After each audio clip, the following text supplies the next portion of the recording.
So I'm going to turn on the recording, and we, as I said earlier, can be completely luxurious in any of the subjects. So we have a wonderful mix of folks that are from the state and figuring out, how to utilize the funds, contract agencies. We have a wide range among us. So we are representing Colorado, Nevada, New York, and Washington State. Did I miss anybody? So from this conversation today, we can go anywhere we'd like. Would you like me to share the conversations? Again, they are utilizing the respite voucher guide. The suggestion was if you wanted anything around marketing and outreach, stakeholder involvement, offering information and assistance, if you heard, anything that's on your mind for your folks and what we're doing, this is our time to ask each other and talk to each other about anything that's happening. And we can use some of the questions that they have presented, like what are our best strategies for any of this kind of work? I know in Washington State, since rural, no matter what our size and shape, I think of our states, and having been an East Coast transplant, maybe I could say Rhode Island doesn't have a lot of rural, but that's not true for Rhode Island either, right? But when you're out in a lot of our states, especially out here in the West and even in New York State, it's huge. I have family that were from Catskills and up in that area. So it's very rural when you get up into all the places in our states. And I think we all struggle with that. What we utilize in Washington is one way is that somebody is coming from, we do have representation of choice of various agencies that they can hire. So again, our folks have to use a respite provider that is part of the program. They can also say, hey, I used, Sally and Mark over at Helping Hands or Best Friends, whatever the name of the organization is. And then we contact them to become a respite provider. They can choose just to be a respite provider just for this one family that's asking for them or that one caregiver, and they can stay on and then have other referrals come their way. So that's one way that we grow it. The other way that we try to grow is work with that family and that caregiver. Some folks will travel outside of their immediate area. For instance, if they wanted to do therapeutic horseback riding for their loved one, they might be okay with that 2-hour drive because that gives them a break. And then when they get there, some of our therapeutic riding centers are now offering counseling and support groups so that while the person that they provide the care to is doing the therapeutic riding, they're able to go into a support group and sit, and have that kind of support as well. So those are some ways in which we are trying to broker and expand the role because of all the realities we've all been talking about. So I'm going to turn it back into all of you and step back.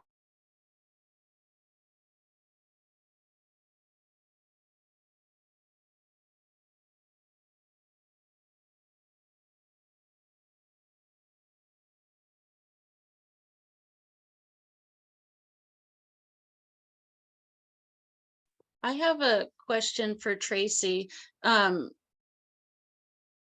and also I guess Corey too, because I feel like if we start a new program, when we start this new program, we want to also include all of those providers that basically have like stuck with us through the program, because one of the things that one of our issues, I think, is finding the providers that will accept the amount of paper. It's not a lot of paperwork, or the reimbursement rate or the paperwork burden.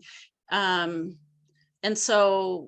I think our application is fairly simple. It's not like a difficult process to bill for our program, but I just wonder, like, how could we kind of do both? And also for Tracy, like, what do you reimburse per hour? Are providers accepting that? So I guess 2 questions, but just curious how those things are handled. Do you want to jump in, Corey? So we do the same thing. We have a vendor application form. And so say the client the person they want to use isn't on there. I will happily reach out and talk to their person and get them on to do it, getting them to fill out the form, that's up to them. If they don't do it, then the person has to choose an agency that is accepting my voucher. On top of that, I do request that they use a certain amount of funds and bill us only up to, so right now we're at $25 an hour.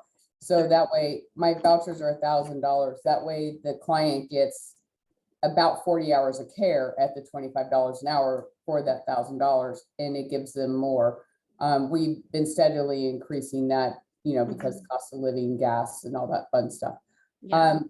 And on top of that, because our voucher is a state-funded grant, we have to have a match. So what we do with the difference is we use that as part of our match. So Okay. I'm actually in the process of figuring out fiscal year 22's donation amount right now. That's what I've been doing, and it's all done by hand, so it's really fun. I have to figure out what they spent and what those hours calculate into at their normal rate, and then the difference is a donation amount is what we do. We donate it back, and we write that off to the state as part of our match.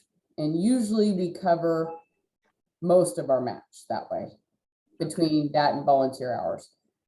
But most of them don't have an issue doing the reduced rate. And if they do, then I turn around and I say, well, okay, so if your rate is 26 and we're going to pay 25, if the client really wants your agency, they can pay the dollar difference, or they can pay the reduced rate difference. I just have to know that's what you're going to do ahead of time, so I can let the client know and write it into their voucher or their contract that that's what they will do. Okay. Dana, do you want to jump in on any of this? Not putting you on the spot. I feel like it's hard because we don't manage them, so I know a little bit about how it's going for the coalition, and but I don't have enough knowledge to feel like that I can share at this point. Right. I will say that I know one of the important pieces with the vouchers that Doris needed to kind of be sure was included was verification that they were indeed a family caregiver, right? Because by the time they get the applications, they really wanted a professional that was working with that caregiver as the referral source, so that they didn't have to go back and do that checking to be sure that there was eligibility. And then if they, they still screen them to see if they might be eligible under another program to reserve those funds for those who aren't. But so I know that that's something I can share that Doris mentioned to me as being an important piece that they included in the application process. And then the only other thing just because rural was being talked about, I can tell you that we just had our monthly meeting with our new partner. I think I've shared through this learning collaborative, if not maybe on one of the other calls, that we launched a caregiver wellness and respite center pilot project in July, and it is focused in the rural area of our state up in the North Country, and it's 6-county region. And we targeted the partner because they have been working through the Alzheimer's Disease Caregiver Support Initiative and already had the infrastructure built. And so basically it was just all these services were already being delivered, but only to those caregivers that were caring for someone with dementia. So it was just expanding it now to really any caregiver that was in need. So we've seen a slow start. We were starting to get really nervous because we were talking about having them have 2 program coordinators, because they have it really split in a more northern and southern area. And right now, the gentleman they hired is really housed up in the northern part, so they really wanted to get someone in the southern area, but it's just been so slow that I'm kind of like, do we bring another staff on? And so we were happy to hear this morning that it seems like referrals are starting to come in, but I mean, the amount of outreach and marketing that they have reported on their quarterly report, I was like, how are we not getting caregivers? They're working with a marketing firm, and all the events they've listed, all the brochures they've disseminated, I just was shocked. So they have 15 caregivers on the hook right now. So that was good to hear this morning that they're following up with, but rural is tough. It really is tough, I feel like, but I do believe that the vouchers are a great offering for those areas that really struggle with workforce. Yeah. Okay. Thank you so much. Dana, did you want to add anything on the side of what Megan was asking for? Because I mean, we have some, I mean, you were talking about, the funding sources and we also do 1,000 voucher. Yeah, ours sounds very close to Corey's program. We've, Megan, what else would you like to hear besides what Dina just said? Oh, you're muted. You're sorry. muted. I heard you talk about the dollar amount, and so a little bit of a difference. I don't know if I got it correct. Corey, so just go right in and jump. Is that we give the $1,000 to the caregiver, and they don't get involved in any of the paperwork of the billing. So in our system, what we were able to create, which we're like, so thrilled on being able to do it, is that I'm giving you the link to the agency. And so they provide this information to us. In this 3-year time period, Dana, you have to correct me if it's been longer than that. It might be. We are also starting to track the algorithms of what the hourly rates are for all of our providers, but they're not up to, a certain amount. It's so as we all know, a visiting RN to come in and do a medication can be extremely expensive, but in a rural place, they might not have a lot of options, right? So that caregiver gets to use their $1,000 as they want to use it. Where we have started to stretch and grow for folks, and it's, again, we understand if you're in a crisis, if you haven't had a break in 5 years, which is the majority of our folks. So I think we're cresting at about 1,300 applications ever submitted. That's not all time use. From 2018, the majority have not had a break in 5 years. And so the requirement is they have to provide supervision or direct care up to 40 hours. And then we built our respite application from the person seeking the voucher that it has a few little algorithms that move it into review. So we check out like, oh, you said something about, for us, Developmental Disabilities Administration. So we want to check that out because we want to make sure that they're not actually already a paid caregiver that would not place them into our eligibility. Right. So for us, they can spend that $1,000 any which way they want. We're starting to try to encourage folks, hey, what about, if you wanted to do this horseback riding and have an in-home person, you can do both. You don't have to just go in-home. That is the #1 requested service, though, is in-home support. And when we had COVID, of course, it was how do you be creative when everybody's on a lockdown? You could, have someone bake brownies with your youth while you get to go upstairs or go outside or do whatever, safely. So those are some ways, but ours, they can use that up to that $1,000 in any which way they would like. And then we are tracking what those providers in general are charging and providing average hourly rates as part of our data, just to be looking at it. Does that get to some of the things you're asking about? Yeah. Yeah, and you pay the provider directly, correct? Correct. Okay.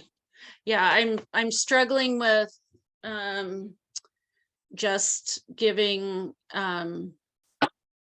the caregiver. Yeah, part of it is a tax issue. I've heard from others that they do $5.99. I'm trying to figure out how much of a burden sending out 1099s is to people. I just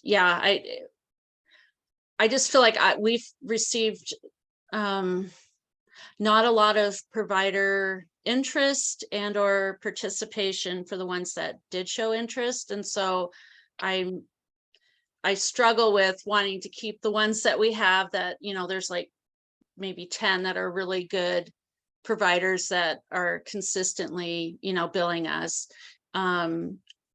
Keeping that model for that, or and then just giving this other money directly to the families as a reimbursement. So yeah, it's just because it varies here. I thought you said $35, Corey. So I'm impressed that they'll take 25. Because there's I mean, 2 years ago when I started, ours was 20 and nobody was, I mean, I hardly had anybody wanting to see any of our voucher people. And so now we're at 30, but I kind of have just said, okay, well, it's $600. So you use all or part of that $600, no matter how much the fees are. So it's been, yeah, there's a lot to unpack there. But I think I did get some good information from everybody. So thank you very much. We settled on 25 because the agencies at the high end are only at, I say only because you're saying you're giving 30. In Colorado is probably more expensive than Nevada. Probably. And so we looked at what their rates were, and their rates are anywhere from 26 to 28 on the majority. There are a couple agencies that charge in the 30s and stuff, but they Yeah. can also use it as a tax donation because we'll be happy to write them a donation letter in the same time. So since we're a nonprofit, it's considered a donation to us. And so we have no issue with writing the donation letter. That's a great idea. I hadn't thought about that. Okay. Okay. And, Well, and thank for you. us, we don't reimburse the caregiver at all. So there is none of those burdens of the taxes. They just make the selection and then we pay directly. Of course, if there were exorbitant fees or something of that nature, but all of our, since we've been collecting the data, most of our agencies are kind of right in that, sweet spot. Some, are a little bit less than others, just based on the fact of the way they're providing support, right? We have centers that have small 1-to-1, 1-to-2, 1-to-3 small groups with children that are medically fragile and, Yeah. have a variety. So for their model, we don't want to interfere with that, right? And we want the families to be able to have the choice of them. So again, we just do all the paying, they do all the selecting, the caregiver does, and they can make those choices. So from that standpoint, there is no tax burdens. There's nothing placed on the caregiver from that perspective at all. Tracy, you guys don't have to, your provider, you guys allow independent contractors? They're all independent in the sense that they have to come through, and most of them have already been. They unfortunately have to do it twice. They have to give us their insurance and some of the requirements that the state has, but then they come through and provide all that to us. So, But is it, so say your person has somebody from the church that wants to do it, they can come in and do it? Okay, that's what I they have to be consider they have to be a registered Okay. provider. Yep, they have to be Okay. a registered provider. Okay, so Yeah. it has to be like an agency.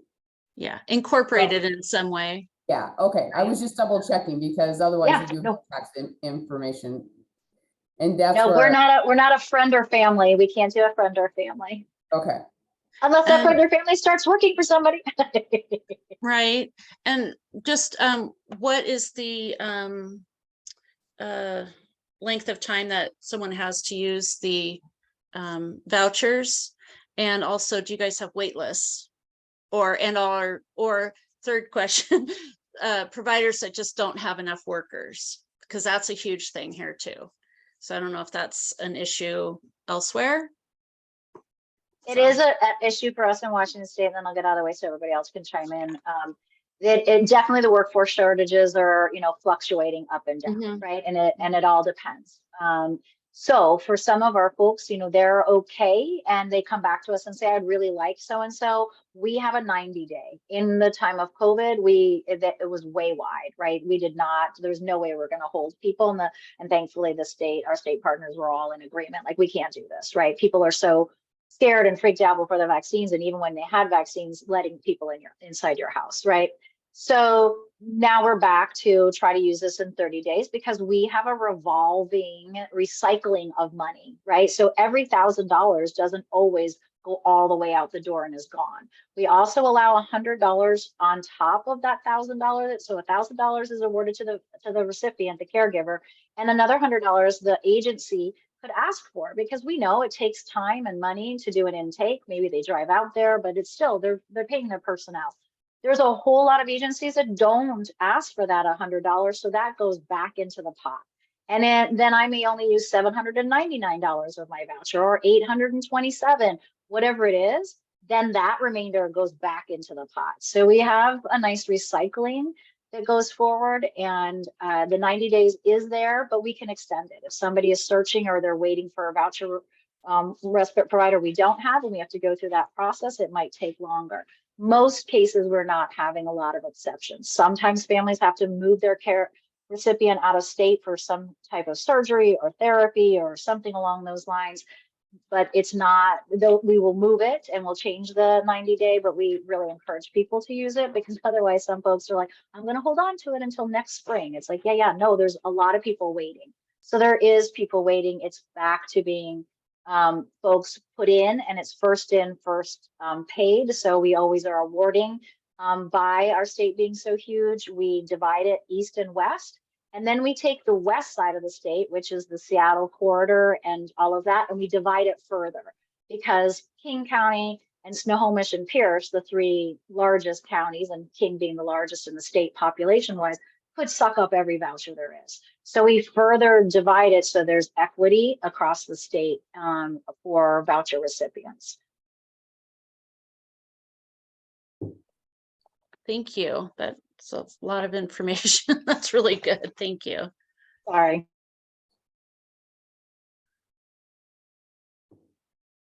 For my part, we do have a wait list right now. We just, because our governor was so nice and he froze some of the emergency funds. So yeah, that was really nice. So we didn't get our funds. We run a fiscal year, so July to June. And that's why I run into the issue of the tax aspect with independent contractors, because if they got it at the beginning of the fiscal year and then they got another one for the next fiscal year, they may have $1,200 in that calendar year. So trying to get it where they can't do that and then have the tax repercussions is where my challenge is coming from. Yeah, and that's one of the things I'm, definitely considering, because we have the same year that you do. So well, and then the state is nice and they give me an extra quarter to spend down the funds. Oh, nice. So we have a fifth quarter, as I call it, or they just call it a bonus fourth quarter, to spend down any funds. I can actually technically write vouchers up until June 30th if I have not spent all my funds, and they can still have July and August to utilize those funds, just so checks are written by the end of September. Oh, okay. That's So nice. it gets confusing when I have overlapping ones for bookkeeping. Oh yeah, I'm sure. Yeah. Okay. Thank you so much, everybody. Very helpful. So other thoughts and questions? And Claire, I know you're MSW, but you're free to ask anything and everything. I mean, I heard outreach. So obviously that was one of the areas that Jill thought maybe folks would want to talk about with strategies. I heard, some folks are hiring and that's difficult across the state. And I think, that's the general frame. So I wonder about partnerships and what we're all using. I think a lot of us, have, as has been mentioned, AAAs. So there's a lot of those partnerships, the coalitions that we run as far as being the contracted respite provider. We run a coalition, which we increased those meetings in the times of COVID. It's probably coming back to, we have a minimum of 2. We probably do about 4 a year. That's another way to try to, do that outreach. And then we took a gamble on some very small pot of money from ACL in a way to enhance our partnerships, because we really wanted, and we're looking at the equity on the diversity, and noticed that our voucher recipients and applicants were not in line with, say, Washington State Census data.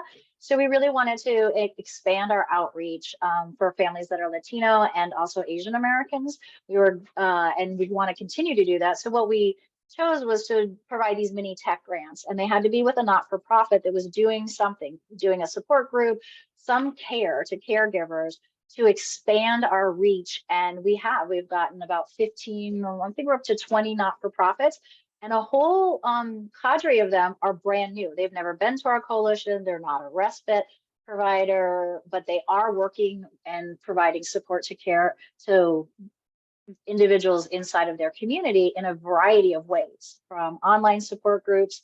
So we're really encouraged to see, we'll be getting some initial data coming back soon about how they use that. And they got a $1,500, it was really inexpensive in a way, but it was giving them $1,500 to use any which way they wanted in technology. So we all know that, you know, some of those Zoom platforms were pretty expensive. You know, it would cost a lot to do this kind of technology and ongoing support. So we were gracious, from the state was so gracious and saying and supporting us, like, this doesn't have to be an invoice you just incurred last week. We don't want it 10 years ago, of course, right? So we have for sure financial sustainability in that and integrity. So that's another way that we are trying. I'm sorry, my cat is making an on-screen appearance. So I don't know whatever else outreach is on there. And anything that's bubbling up for folks. We have probably another 10 or 15 more minutes. So I had a question, and I'm sorry if I missed this, maybe somebody mentioned it, but are any of the in your state, are the AAAs working with the coalition to manage vouchers if you are offering vouchers under the National Family Caregiver Support Program? No, it's totally separate in Colorado. In Washington too, we have some AAA members, mostly like case managers, not at that level, that are members of the coalition, and we really try to partner with all of them to, you know, offer lifestyle respite vouchers as a alternative if people aren't eligible for Family Caregiver Support Program or MAC-DSOA or and we also work with the DDA, the Developmental Disability Administration. They have some respite in Washington for parents, but there are an incredible amount of people who are on the no case management, no services list. So they are eligible for respite vouchers. So we try to work with them basically to just make it known that they're available to people. I should follow up and say, similar to Dana, in Colorado, our Colorado Respite Coalition, we try to keep contact with all of our AAAs and especially the caregiver and respite folks that are working in the AAAs, but the vouchers themselves are totally separate. That said, speaking of outreach, what we're thinking of maybe trying to do is to hire a PR firm soon to launch a campaign that would funnel people to ADRCs. I don't know if y'all have ADRC resources as well, but Aging and Disability Resource Centers that, you know, if somebody calls that number, then they can be routed to the AAA or to the Lifespan respite voucher, or, you know, wherever, so that we can kind of funnel people to a place. And have just more availability of services. I was just on a call with just before this call, there was a survey that was done for the AAAs in Colorado with older adults, and most of them say they just don't know where to find services. And that seems to be the thing that we find over and over again, is people just don't know about us, and we can't find them and they can't find us. So we're trying to figure out how to link up, but we do try and hang out with the AAAs. We just don't mingle the funds at all. That's helpful. I think our thinking, and we're hoping that it goes this direction. We do have, the coalition has a great relationship with the AAAs, and we actually have a coalition on our monthly caregiver coordinator webinars that they can provide updates to let the AAAs all know what's happening out of the coalition, so that they can continue to partner. But our thinking when we pitched the idea of having the coalition manage the voucher program was the sustainability aspect, and the fact that we have 59 AAAs that, you know, if they decide that they want to offer vouchers, they now have, right, like an entity to go to that is already processing them, that they could consider contracting with, to kind of take that off the AAA and say, you know, here's my pot of money, and you guys can kind of manage this for us, so that could help with them being able to have some admin money to keep the coalition alive if we, you know, don't have future funding. But so I was just curious if anybody's had success with that. But seems like there's interest. Again, we're not allowing the AAAs to go down this road until April, but fingers crossed that they may end up looking at you know, formally partnering with the coalition to manage them. I don't think Nevada has a AAA. I know we have the ADRC, but I don't think we have a AAA.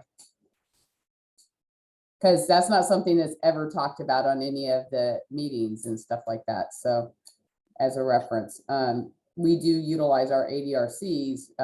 Nevada, of course, has to be special, and we call them Nevada Care Connection. But so they call, you know, a number and they get referred, like Amy, and they'll get said they'll get funneled to whatever department or organization needs it. Corey, all states have area agencies on aging, but they're Okay. called different things. So, Okay, and you well- know, like Alaska, their whole state is one area agency on Okay. aging. So states do it very differently. So I'm not So sure that how may it's be done. what our AAA would be, Yeah. our Aging and Disability Resource Center. That could be that. Yeah, And that's what I sort of probably thought. right. Yeah. Because Or they're at least connected. That's Yeah. called that. Yeah. So Nevada's doing something with that money. I don't know what it is, but they've got them. Well, it may be part of our like respite grant, and I know up north there's a respite grant that we apply for every year is an ask year, and then the following year is a sort of a give me. You just still have to apply, but it's sort of a foregone conclusion that you'll get it. So. And we have the AAAs, as we've been talking about, but also the ADRCs. And for us, you know, the ADRCs are, you know, they have their own, you know, connection points. And so we definitely talk with them about referrals and, you know, coming forward and getting the word out, because they too are one of those ways. And I know Dana had a meeting that she needed to go to, so she's left for now. You know, I was going to ask So you, in the how chat. do you guys do your marketing? That's Kevin does that, right? Is that what his name was? Kevin Alexander. I couldn't get his last name right.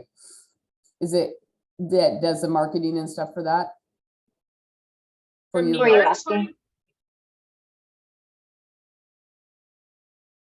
I'm wondering, because one of the topics was marketing and outreach. So how does everybody do the marketing in the rurals? And that's the biggest issue for me. I mean, I go to coalition meetings in those counties consistently, and I still don't, there's no agency up there to work with. So I'm trying to figure out, if we were to do the independent contractors, how we would get the word out from that. So I was wondering, since I know Dina's got they've got a good relationship built, and Tracy, you guys may have as well. What do you guys do for your marketing?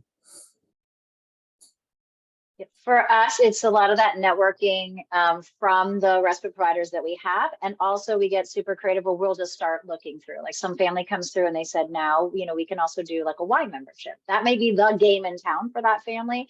And so we'll try to work with that and look inside of their community. And we do that kind of outreach as far as recruitment for families that are having, or the caregiver is, so we're, so that's one of the areas that folks will, sorry, I was trying to get the messages that are popping up at me at the moment. So that's one of the ways that we do it, as well as that we work in partnership with the caregiver. Okay, thank you. And I know. Thanks, Al. And then if someone wants to go ahead and speak, I'm and just kind of do some reflection. If anybody feels willing to do that, anyone here? Do so. See you back there.